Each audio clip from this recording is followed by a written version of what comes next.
Hey everybody, welcome back to the 80s Slashers YouTube channel. In this video, we will be going back to take a look at the year 1987 and all the slasher films released that year. Now, if you haven't already checked out the previous video in this series, 1986, the year in slashers, you may want to go back and watch that video first, just to get a little more knowledge of where we're at going through the decade. But in that video, we discussed how I felt the year 1986 was sort of a turning point, or a year of new beginnings for the genre. In 1986, we saw some trends that really, began to start taking shape. Some of these trends were, mostly the result of, what was becoming successful at the box office at that time, and also just sort of just a product of that time in terms of technology. So, yeah, in 1986, and give or take around that time, we slowly started we saw slowly starting to fade away was the tried and tested 80s slasher formula that started off the decade with the likes of Friday the 13th and My Bloody Valentine and those sort of films. And this, this formula was, slowly being replaced by, like a newer formula that saw a lot of these slashers begin to contain at least some supernatural elements to them. So, this of course can be credited to, the success of the Nightmare on Elm Street films and its breakout star Freddy Krueger. Now another trend that we saw slowly starting to expand in 1986 was the growth of the the shot on video, or the the straight to video market. Thanks to the availability and the affordability of VCRs at this time, more and more households began buying VCRs. And due to this led to a greater demand, for home videos, and so that market obviously started to expand. This demand was it was spread out across most film genres. Of course we had horror, but like the action, the sci-fi, the fantasy, and of course this included the small niche subgenre of the 80s slasher.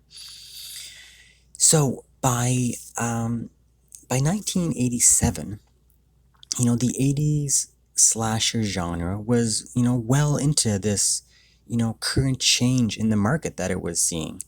And it was adapting to it quite well.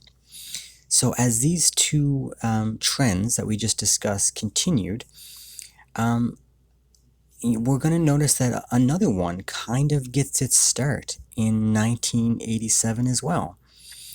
So the 80s slasher genre, it to be honest, it may never have been as strong as it was in 1987, in terms of, if we were to judge it just by the sheer quantity of slashers released, 1987 may be one of the strongest years of the decade.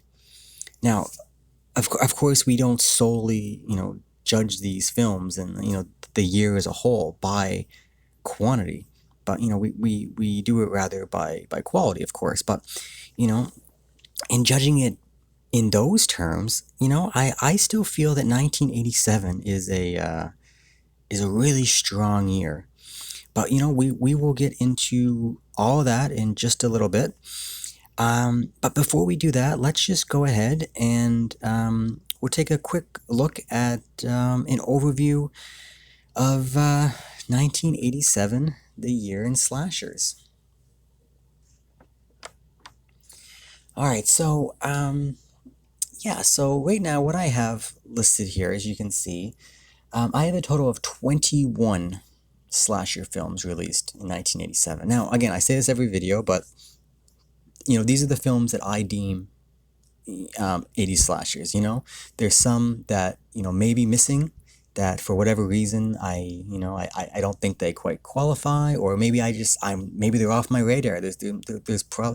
Especially in these late 80s years, there's always, it's like I said, the genre is changing so much that there's some films that they may qualify, they may not, and I just may not be familiar with them. But for me, the ones that I've identified, I have 21 total slashers, which, as you'll see in a little bit, that's a big number. That's a big number of slashers per year. Now, in terms of box office sales, it made, from the films that I have the information for, which is, a decent amount. I think I have 6. So I only have 6 of the 21 films. But those 6 films compiled about $52.5 million at the box office, which is crazy, which is a big number. We've seen some years in the past, not nearly as much as that. You take that number adjusted for inflation in 2021, and like I said, it puts it over $126 million for 6 films, little horror films. So it's really impressive year at the box office for this genre, I think. Every year I always talk about the number of holiday themed films, like your Prom nights, and My Bloody Valentine, Friday the 13th, the films that have like a special event or a holiday or something in the title. It's been pretty consistent. I don't think there's been one year in the 80s that hasn't had at least one. And 87, like I said, we'll talk about it more in a little bit, but I have 3 listed here. It's kind of a stretch. Again, we'll talk about it, but yeah, I have 3 holiday themed films. Franchise films, we have 4. Number of straight-to-video slashers, 6. Again, this is one of the trends that we see continuing here, which we will talk about more. And number of slashers with at least some supernatural elements to them, 5. So yeah, that's just kind of a quick overview of the some of the types of films. So now what I like to go back just the previous year. So if we take a look and compare 1987 to 1986, you'll see that in terms of quantity of films, we jumped from 13 to 21, which is quite a big jump. So there was a lot of films made in 1987 for sure. Now in terms of box office sales, again, the 52.5 we have in 87 compared to 33 in 86. Now, if you remember in the last video, 33 million, that's a good number. It's at 13 films. I can't remember how many of those 13 are included in the 33 million. But again, it's basically off of one film franchise. But still, that's a big number, and 52 is quite a bit bigger. So yeah, in terms of people going to the theater to see these films, the demand for these films was still pretty present in 1987. Yeah, holiday films, again, 2 to 3 from 86 to 87. Those are pretty. They've slowed down. Like the earlier years, of course, we had a lot more, but I guess we just ran out of holidays. All the ones were done, kind of. So franchise films, 1 to 4. So again, we'll talk about that in a little bit here. Supernatural, 86 had 6, 87 had 5, so pretty consistent there. And straight to video doubled, basically, from 86 to 87, so from 3 to 6. So yeah, like I said, there's these certain trends that have been developing. A lot of these categories, with the exception of the holiday themed films, franchise, supernatural, straight to video, 80, 81, 82, 83, we weren't seeing a lot of those. and now they're starting to dominate. Like they're becoming like a quarter of the films, a third of the films released. Um, it's yeah, it's something that's very present within the genre at this point in the decade. So now, if we just take a look at the slashers, released per year in the '80s up to this point, like I said, the high is still 1981 with 23. Um, but then, from that point all the way down to 1985, it was a gradual decrease. 21 is still solid in 82, and then 14, 13, and then, of course, 6 in 1985, which was kind of a weird year. Um, but, like I said, 1986 I viewed as kind of a bounce back. And 13 was a solid number from the down year of 85, and the fact that 87 jumped up to 21. You would think that the demand was slowly waning for these types of films, but like I said, the the supernatural and the straight to video type of slashers really kind of revived the genre a little bit, and people started making them again. It was just kind of a new type of slasher. I think like the old formula, from 80 to 84, kind of 80, 82, 83. As much as we love them now, I think at the time people were just getting maybe just a little tired of them because there was so many of them. So it's nice to see the genre bouncing back a little here. And to be honest, once we get through 88 and 89, it's gonna keep going. These last few years in the 80s are very similar. So, but yeah, we'll get to that when we get to that. All right, so yeah, that was just kind of a quick little overview of what was going on at the time in the genre. So now let's just take a look at all the films that we're actually talking about 1987 before we go any further. So the first film released 1987, we have Blood Harvest. Then we have Twisted Nightmare. After that, we have A Nightmare on Elm Street 3, Dream Warriors, followed by The Majorettes. After that, we have Silent Night, Deadly Night Part 2, followed by Killer Workout. We have Blood Rage. And we have Blood Lake, followed by Terror Night. We have The Stepfather. Then we have Berserker. After that, we had American Gothic. And then we have Stagefright, followed by Slaughterhouse. And we have Night Screams. And then we have Open House. Next up is Blood Frenzy. We have Moon in Scorpio. After that, we have Hello, Mary Lou, Prom Night 2. And up next was Slumber Party Massacre 2. And finally, the last slasher released in 1987 is The Outing. Yeah, so, when we take a look at all these titles and we, put them on the screen here, to me, at least, this, well, first off, it's obviously an impressive number of slashers. Like I said, in terms of quantity, 1987 pales in comparison, like I said, only to 1981. This is a really solid amount of films released throughout the year. Now, in terms of quality of films, again, strictly my opinion, but I think this is a fantastic year. There is just there's just a ton of really good films.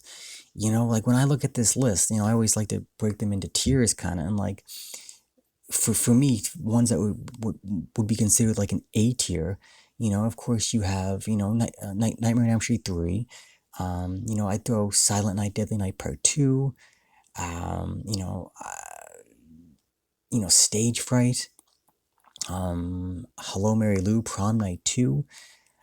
Slumber Party Massacre 2. These are all like A tier, like big release type films. And then just below that, films that are, may not have as much fame, or staying power over the years, but are still really good films that are really fun. Blood Harvest, The Majorettes, Killer Workout, Blood Rage. Stepfather is actually a big title. It's probably more in the tier A.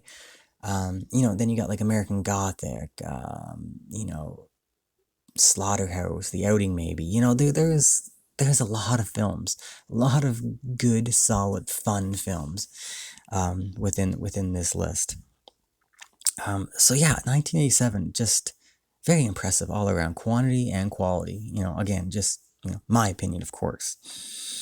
But now, like I said, also looking at this list again, like we talked about earlier, the trends are continuing throughout the decade here, and like I said, there seems to be a new one starting. But first, like obviously, there's always at least one foreign slasher that gets released.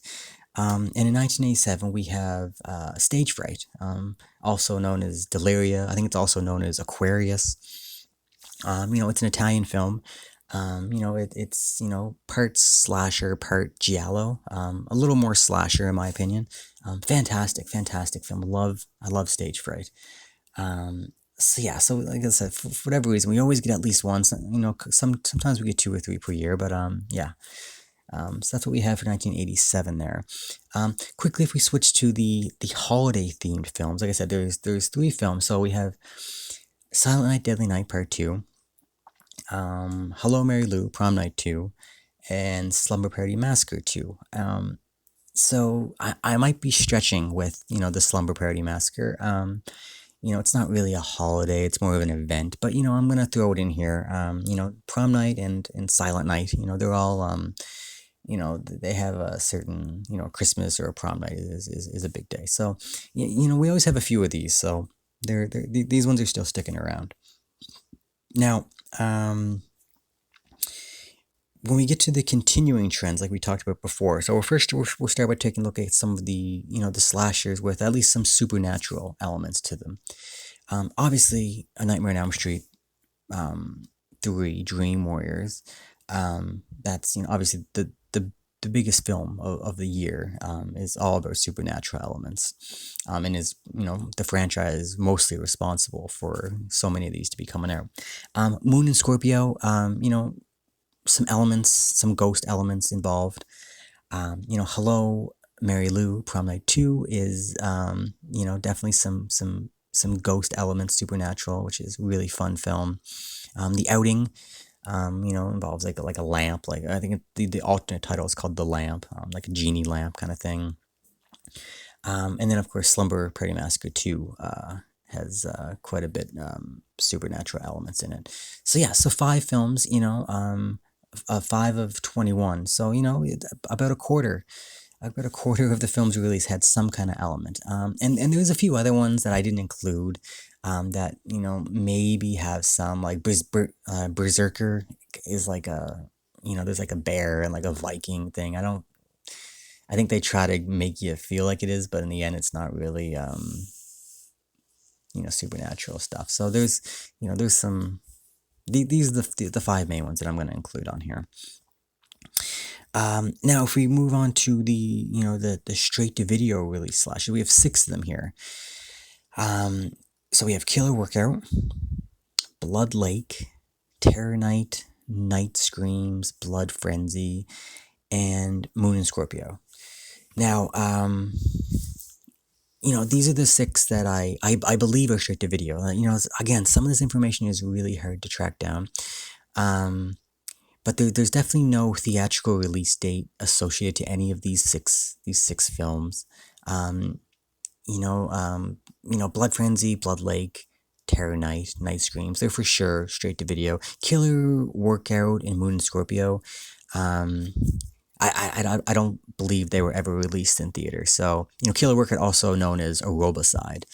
Um, so yeah, so again, like, it's just there's quite a few. You got more than a quarter here. You're pushing on like almost like a third of the films released. We're getting straight to video releases.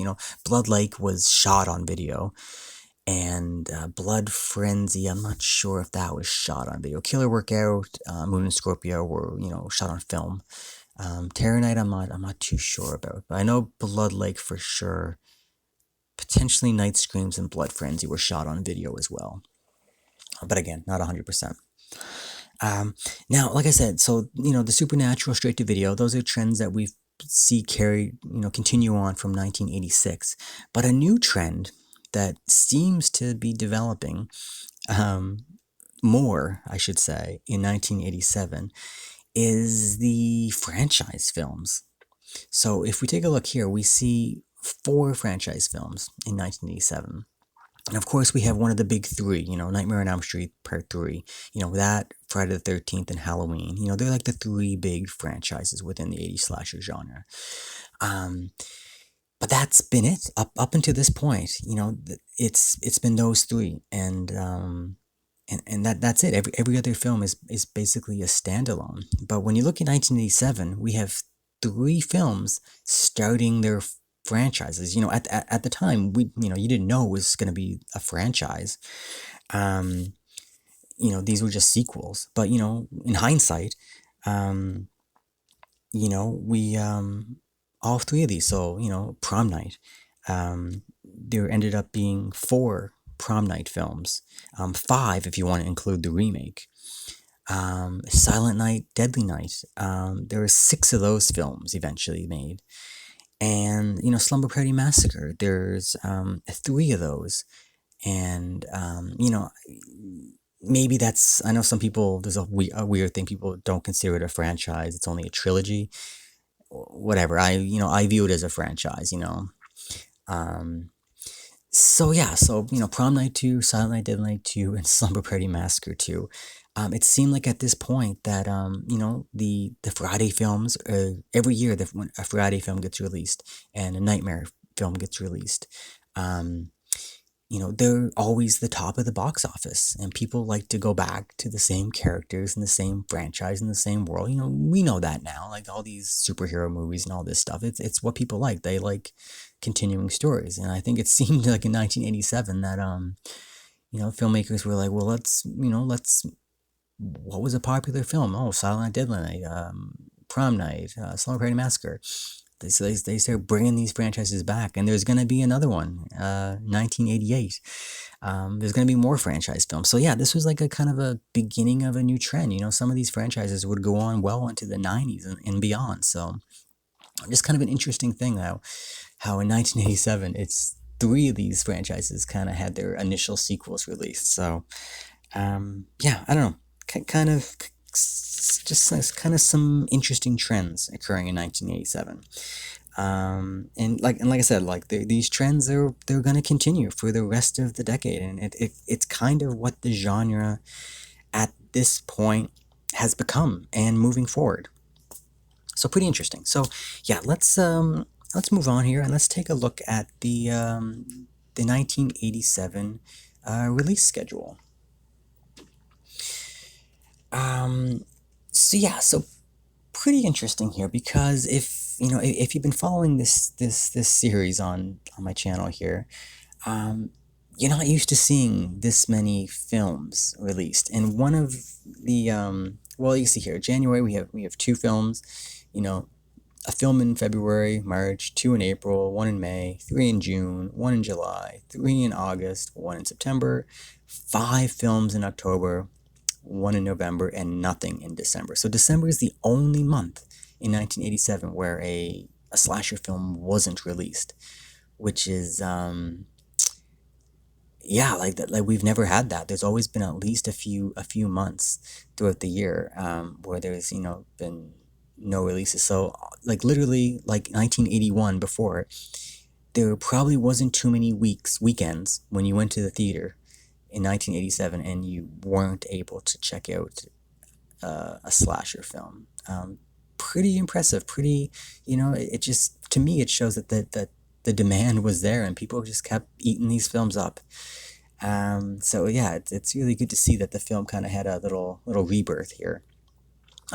Looking at this, it's interesting.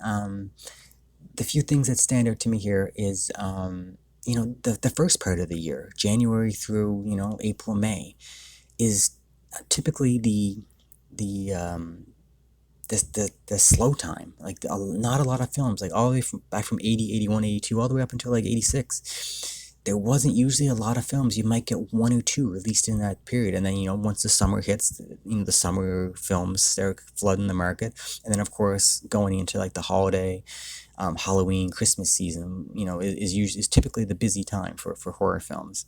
But January till May, there's what, two, three, four, five, seven films up until May, which is pretty crazy. Another thing that's funny that's looking at this that stands out is in April, we have Silent Night, Deadly Night Part 2 got released in April, which is really odd. Why would you release a Christmas film in April? And the only thing that came to mind is why they would do this is because, if you recall in this series, when we talked about 1984, when the first Silent Night, Deadly Night film was released in, November, December, the Christmas season, it caused a big debacle, so much controversy. So I'm guessing the filmmakers were nervous about putting this out. Rightfully so, because it kind of almost brought down the whole genre for a year or so in 1985. So I guess putting it out in April was more of a safe bet. They put their film out, people can see it if they want, and it's not, kids aren't looking at Christmas commercial. I don't know. It seems like the only explanation for why it would be released in April. But yeah, just kind of an odd thing. Yeah, I don't know. So like I said, when we take a look at the films released in January, May here, again, this is, of all the blocks of throughout the year, like, I usually break it into like 3 different blocks, like a third of the year. This is a strong lineup from January to May. You obviously get Nightmare, which is one of the bigger films. You get Silent Night, a big, that we know now is a big franchise film. Blood Harvest, Majorettes, Killer, Workout, Blood Rage, throw in Twisted Nightmare. Like, this is good lineup to start the year. And then when we jump over to like June, August, again, strong volume of films in this period. Seven more films. Now this is the block of films where some of the the straight to video releases I put, because they don't have a release date. Blood Lake and Terror Night specifically, I had them down as June releases. Well, there's no release date for them, so I just put them in the middle of the year. They may have been released earlier, they may have been released later. So just to play it safe, I put them in June. So that's why they're in this group here. But even without them, there's still 5 other films that got released within the summer months, and some good films: Stepfather, Stagefright, American Gothic, and then Slaughterhouse and Berserker are fun. So yeah, a good little grouping of films in the summer. And then of course when you jump over to the fall, September through December, again 7 more films, and you get the Slumber Party Massacre, Prom Night 2, some of these lower budget films, Night Screams, Open House, Blood Frenzy. It's funny, this is probably one of the weaker, this is of the 3 groupings, this, like the holiday season, like the October Halloween season. This is probably the weakest of lineup, I think, of the ones we just looked at. Like the January to May one was probably the strongest for me. But again, it's just such a consistent output throughout the year. 7 films, in January, May. 7 films, June to August. 7 films, September to December. It's just, yeah, it's, I don't know. It's impressive to see. All right, let's before we wrap things up, let's just move on real quick and take a look at some of the stats for the year. And we'll go and take a look at the budgets. So luckily for us, we have quite a bit of information I have here for budget information. We have a total of, let's see here, 2, 4, 6, 8, 10, 13 of the 21 films. We have some information over, and that's been, a couple years past. Earlier videos, we, had 3 or 4 films maybe. So this is great. Now, obviously, Nightmare on Elm Street is going to have the biggest budget, $4 million for a slasher film. That's about near the top. We see a lot of films, 2, 3, 4, some of like the bigger budget ones. 4 million is pretty high end for a slasher film, so that's not surprising. The Outing at 3.7 is pretty surprising. Again, it's a supernatural film, so there's probably a lot of effects and whatnot that they need to do. That's probably where the money went to, but still, pretty surprising. Stepfather, again, not too surprising. That's kind of a big budget Hollywood type horror film. Yeah, that sounds about right. Prom Night 2, same thing, 2.5. There's some really cool special effects in Prom Night 2. And then we get into like the $1 million range. Stagefright, Slaughterhouse, Twisted Nightmare. Yeah, that seems about right. Those are, solid films. And yeah, and then we get into a couple of the sequels here, Slumber Party 2 and Silent Night, Deadly Night 2. Yeah, Slumber Party 2, 500,000. That's, that seems about right. Silent Night, Deadly Night Part 2, $250,000 budget. You would think that seems low. But then when you think about it, it's like, well, half of that film is recycled footage from the first film. So, yeah, that makes sense, I guess. It's still low budget for a film like that. But, yeah, interesting. And then we start getting into the really lower budget films. Moon and Scorpio, 250. Blood Frenzy at 100,000. Majorettes at 85,000 seems really low to me. That's kind of it doesn't come off as a really, really low budget film. I'm surprised at that. I thought that would be minimum 250 up to, 250 up to like the million range, to be honest. Like that film it's not that bad. It doesn't look that bad. I don't know. That 85 surprises me. And then Blood Lake, that is not a typo. Apparently Blood Lake had a budget of $6,000. It looks it, but 6,000 so low. Like I double checked this. I'm like, that can't be right. Like, how can you make a movie on $6,000? But apparently they did. So I guess it looks really good for that type of budget. I don't know. It's funny. It's crazy. So, but yeah, overall, there was some pretty good money spent throughout the year to make these films.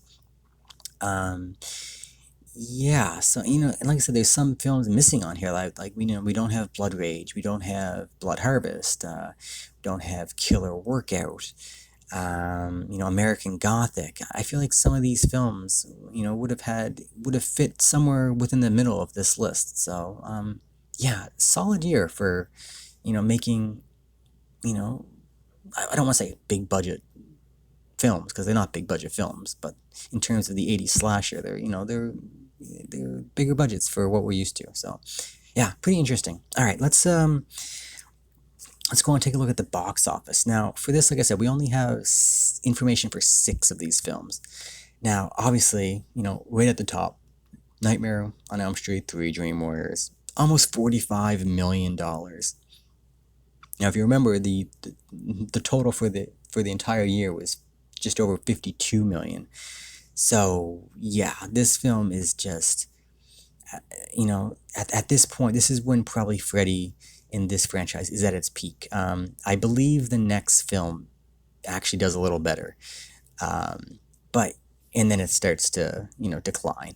But yeah, at this point in the 80s, like these films are at a fever pitch. People are just eating up Freddy like crazy, and for good reason. Like, this is arguably Part 3 is the best film in the franchise. For me, it probably is. It's probably my favorite film in the franchise. There's only one other film, the first film, that can compete with it. Everything else is nowhere near. So yeah, so almost 45 million. That's a big number. That's really good to see. And then next down, you say, okay, well, Prom Night 2, made 2.6 million. That's a decent return. But if you remember, the budget was 2.5 million, so it was barely profitable. Again, this is box office. I feel like a film like Prom Night 2, probably did pretty good on the home video market after in VHS. So, they probably did a little better than, $183,000. But still, again, 2.6 million, not too bad of a return. Stepfather, $2.5 million at the box office. The budget for that one was 3 million, so they lost money. Slumber Party Massacre 2, 1.3 million. The budget was 500,000. So they did good. They got their money back. And again, all of these films probably did better with the home video market. It was kind of the trend that was happening. So, in the horror film, in my memories of in the 80s, the horror film was always popular at the rental stores. So yeah, they probably did pretty good. The Outing, $1.1 million. Now the budget for that one was 3.7 million, so that one didn't do too well. And to be honest, it's not one of the films that we remember fondly. It's gotten a Blu-ray release now a couple times. But before that, it was almost lost. It was one of those lost slashers that not many people, unless you've seen it or rented it back in the 80s, not too many people had heard of The Outing. And then Silent Night, Deadly Night Part 2, $154,000 at the box office. Budget on that one was $250,000. Yeah, it lost money again. That's kind of a different one just because of the controversy of the first one. Probably didn't. I'm guessing it probably didn't play in a ton of theaters just for that reason. People were probably staying away from it. And I think after this was, I think, the last film in the franchise that actually had a theatrical release. I feel like parts 3, 4, and 5 all were straight to video. And I think there was part 6. I think it was like made for TV, if I recall correctly. So yeah, I think the writing on the wall was there for this franchise, but it is what it is. So it's kind of funny. So kind of interesting. I wish we had more information for some of the other films. Like your Majorettes and American Gothic, and well, Killer Workout was, I think, straight to video. So who knows about that? Blood Rage, Blood Harvest. Some of these films, I would like to know how they did, but yeah, so that's a quick look at the budgets and box office. So let's just finish this video up by just going over some final thoughts here. So yeah, by the time 1987 came around, I think it's pretty clear that the 80s slasher genre had changed pretty dramatically, from the early years, the pinnacle years from 1980 to 1984. It just, the genre was different. Starting in 1986, it seemed like a shift began to occur where more and more of these slashers began to incorporate supernatural elements into their films. And we also began seeing more and more films taking advantage of the home video market by releasing their films straight to video. And in 1987, these trends not only continued, but they began to grow in numbers. Yeah, and then in 1987, it seems we also began, we're getting a new trend where some of the the lesser known, or I shouldn't say lesser known, but some of like the earlier slashers that did well but didn't have a huge impact. These films, some of these also started to get their own sequels. Like Prom Night, Silent Night, Deadly Night, and Slumber Party Massacre. And these sequels, eventually, as we know, in hindsight, eventually turned these into like slasher franchises. So, I feel, the question should be asked why? Why are we seeing more supernatural slashers? Why are we seeing more straight to video releases? And why is there sequels popping up all of a sudden? Well, the answer, I believe, of course, is money. The success of, the Nightmare franchise, fueled the resurgence of these supernatural slashers.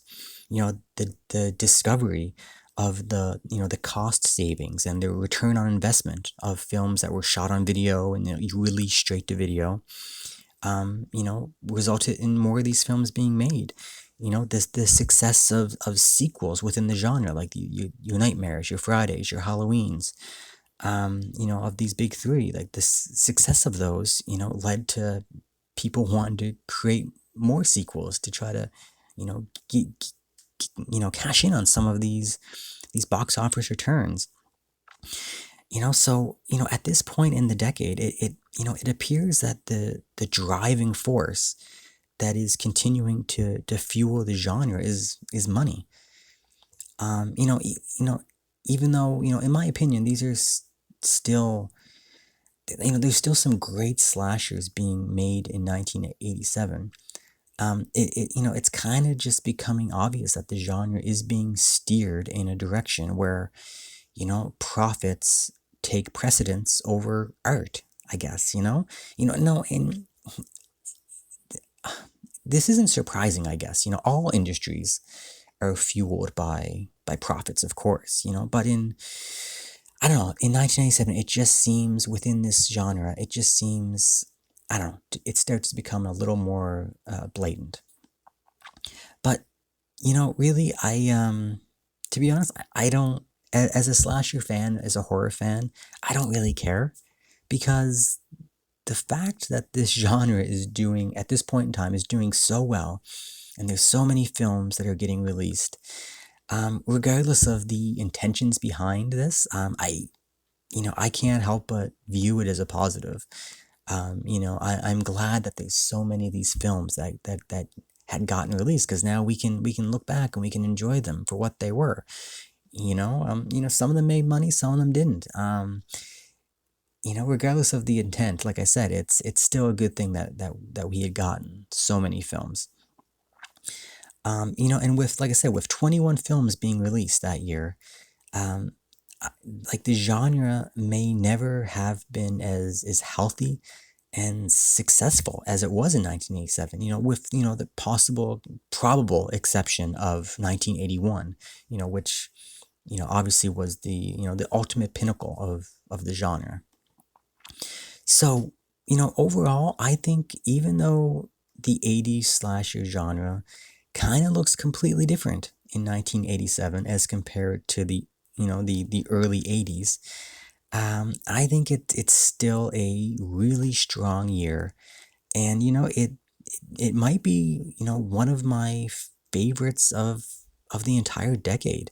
Again, just based on the sheer quantity of films, but also due to the quality. Um, there is a lot of good films released in 1987 that I really enjoy. So yeah, I'm definitely looking forward to talking about 1988 and 1989. As some of these trends, they're going to continue, and they're gonna kind of finish the decade strong. So yeah, I look forward to it. So yeah, that's it, guys. That is 1987, the year in slashers. Now, if you just like I usually do, the next video I will be putting on here will be my top 5 slashers from 1987. So, if you want to check that out, stay tuned. If you're not subscribed to the channel, subscribe. Leave a comment with your thoughts on, what you thought of this video, any thoughts, your favorite films. Yeah, but that's the next video up on the channel. If you haven't, caught any or all of the previous videos in the Year in Slasher series, I'll put a link on the screen for the playlist, so you can click on it. You can go back or you can just search the channel. They're all on the channel there on under their own playlist. Yeah, the Year in Slashers videos. All right, guys, that's it. So, yeah, all right, until next time. All right, see ya.